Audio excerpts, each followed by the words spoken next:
Hi, hello everyone. This is the first audio revision of GST for the upcoming intermediate examinations of September 2024. So, the topic today we are going to revise via audio is e-way bill. Okay, let's start with section number 68.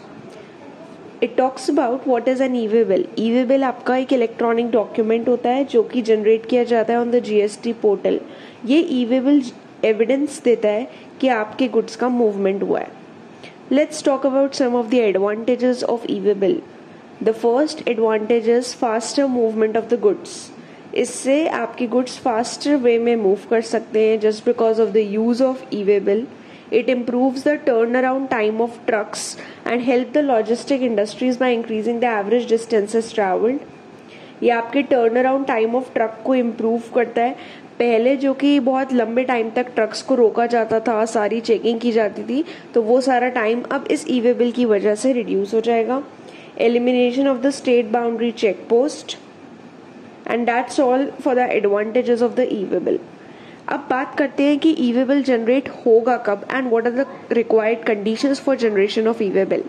E-way bill आपका issue तब होता है जब भी हमारे goods का movement किया जाता है, और यहाँ पे हम बात कर रहे हैं गुड्स के कंसाइनमेंट वैल्यू की.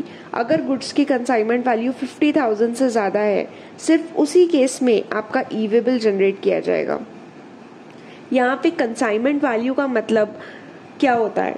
तो यहाँ पे कंसाइनमेंट वैल्यू का मतलब है जो भी अमाउंट आपका इनवॉइस में डिक्लेयर्ड है और उसमें जीएसटी भी जुड़ा हुआ होता है, but it will exclude the value of exempt supply of goods. Actually इस केस में इन्होंने ये बोला है कि जब भी आपकी इनवॉइस रेज होती है of both the exempt and taxable supply of goods, उस केस में आपको उन एग्जेम्प्ट सप्लाई की जो वैल्यू है उसको एक्सक्लूड करना है. बाकी सब कुछ will be included along with GST. So this is the consignment value. Next let's talk about कि कब आपको कंपल्सरी ई-वे बिल जनरेट करना होता है. 50,000 से ज्यादा की वैल्यू होने पर तो आपको ई-वे बिल को जनरेट करना ही है, but what are the cases जिसमें आपको बिल्कुल कंपल्सरीली ई-वे बिल को रेस करना है? उसमें दो चीजें हैं. The first is interstate transfer of the goods by principal to job worker. जब भी आपके गुड्स का ट्रांसफर होगा by principal to the job worker, इस केस में आपको लिमिट 50,000 वाली देखने की जरूरत नहीं है. दूसरा केस आता है जब भी आप इंटर स्टेट ट्रांसफर करेंगे अपने हैंडीक्राफ्ट गुड्स का by the person who is exempted from obtaining registration. जो पर्सन रजिस्ट्रेशन ऑब्टेन करने से एग्जेम्प्ट है वो वाला पर्सन ट्रांसफर करेगा इन हैंडीक्राफ्ट गुड्स को. नेक्स्ट आता है ई-वे बिल. अगर हम बात करें एक bill to ship to model की, तो e-way bill in the bill to ship to model will be raised either by the supplier from where the movement is starting or by the person from whom the directions are received. Next बात करते हैं about information in the e-way bill. As we all know कि e-way bill में आपके दो parts होते हैं, part A, part B. So what is the information required to be filled and who fills the information? Let's talk about that. Part A में it is written that it will be first of all furnished by the registered person जो भी उस goods के movement को cause कर रहा है of the consignment value of more than 50,000 or the transporter on an authorization received from the registered person. अब क्या क्या डिटेल्स पार्ट ए में भरी जाती हैं? These are GST of supplier and recipient, place of delivery, document number, date, value of goods, HSN code and the reasons for transportation.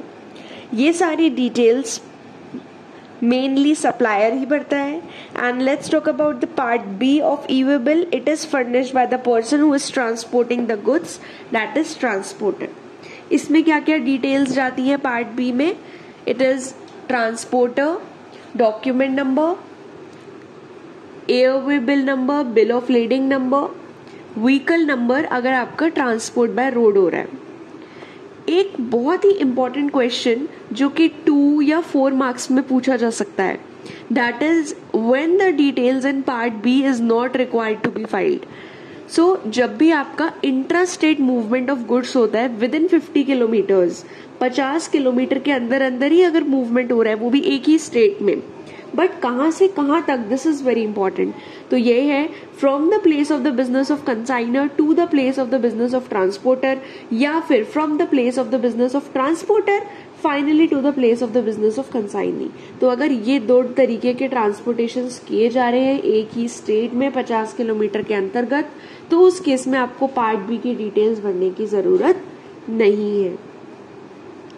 Next let's talk about, जब भी आपका गुड्स ट्रांसफर होता है from one conveyance to the other, इसका मतलब मान लीजिए कभी भी हमने एक ट्रक से गुड्स भिजवाए और अगर ट्रक बाय चांस बीच में in the mid of the road अगर खराब हो गया या कुछ भी इशू आ जाता है, तो हमें गुड्स को ट्रांसफर करना पड़ता है एक कन्वेंस से दूसरे, यानी फिर आप उसको दूसरे ट्रक में उसको लोड करोगे, दूसरे ट्रक में उसको लेकर जाओगे।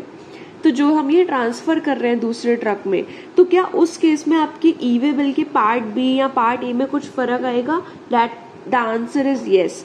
तो जब भी इस तरीके का ट्रांसफर होता है from one conveyance to other, from one truck to other, तो क्या होगा कि जो आपके पार्ट बी की ई वे बिल की भी जो भी डिटेल्स होती हैं उसको अपडेट किया जाता है, क्योंकि आपके ट्रांसपोर्टेशन की डिटेल्स डेफिनेटली चेंज होंगी, आपका व्हीकल नंबर चेंज होगा, आपका ट्रांसपोर्ट डॉक्यूमेंट नंबर अलग होगा व्हेन वी आर चेंजिंग, तो आपको बस अपडेट करना पड़ेगा details of conveyance in part B. Next let's talk about the consolidated e way bill. जब भी आपके मल्टीपल कंसाइनमेंट्स होते हैं उस केस में आपका consolidated e way bill generate होता है। एक इनवॉइस के लिए एक ई वे बिल होता है और फिर उन सभी ई वे बिल्स का कंसोलिडेशन करके हमें कंसोलिडेटेड ई वे बिल भी बनाते हैं।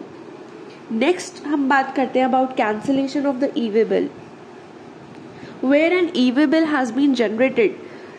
अब मान लीजिए ई वे बिल जनरेट हो गया, लेकिन अगर आपके गुड्स ट्रांसपोर्ट नहीं हुए तो आपका ई वे बिल कैंसिल किया जा सकता है इलेक्ट्रॉनिकली ऑन द पोर्टल 24 घंटों के अंदर अंदर of the generation of the e way bill.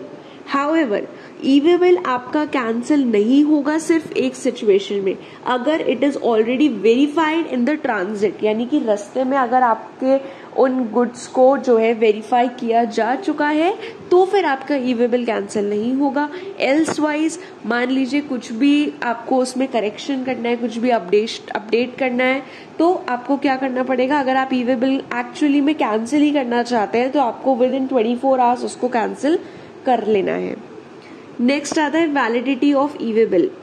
Now let's talk about कि validity of e way bill हमें कैसे पता चलेगी। अगर आपका ओवर डायमेंशनल कार्गो है और मल्टी मॉडल शिपमेंट है जिसमें कम से कम 1 leg involves transport by ship, तो इस केस में वैलिडिटी रहती है 1 डे फॉर एवरी 20 किलोमीटर और पार्ट, अगर आपका ओवर डायमेंशनल कार्गो है।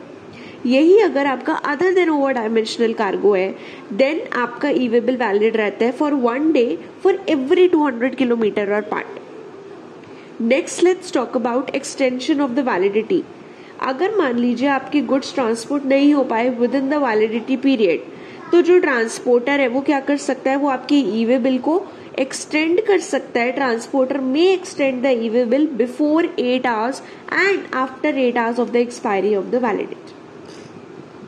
नेक्स्ट लेट्स टॉक अबाउट कि जब भी एक ई वे बिल जनरेट होता है तो वो एक्सेप्ट कितने टाइम के अंदर किया जा सकता है?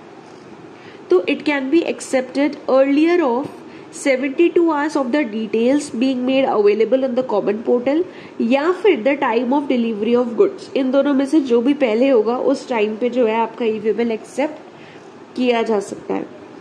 Next let's talk about restriction on furnishing the part A of form GST EWB 01। मतलब आपको कब ई वे बिल का पार्ट ए फर्निश करने के लिए रोका जाएगा, रेस्ट्रिक्ट किया जाएगा। तो कोई भी पर्सन पार्ट ए नहीं भर सकता अगर वो पर्सन कॉम्पोजिशन स्कीम में टैक्स पे करता है और अगर उसने फर्निश नहीं करा है statement for payment of self assess tax पिछले 2 कॉन्जिक्यूटिव क्वार्टर्स के लिए। मान लीजिए अगर कोई पर्सन रेगुलर स्कीम में टैक्स पे करता है और अगर उसने फर्निश नहीं करा है return for the 2 consecutive tax period, तो वो भी रेस्ट्रिक्ट हो जाएगा on furnishing part A of e way bill. कोई भी person who is paying tax under the regular scheme has not furnished GSTR 1 for any 2 consecutive tax periods. Next A person whose registration has been suspended under the rule 21A, तो ये लोग जो है part A of the e way bill fill करने के लिए restricted कर दिए जाएंगे.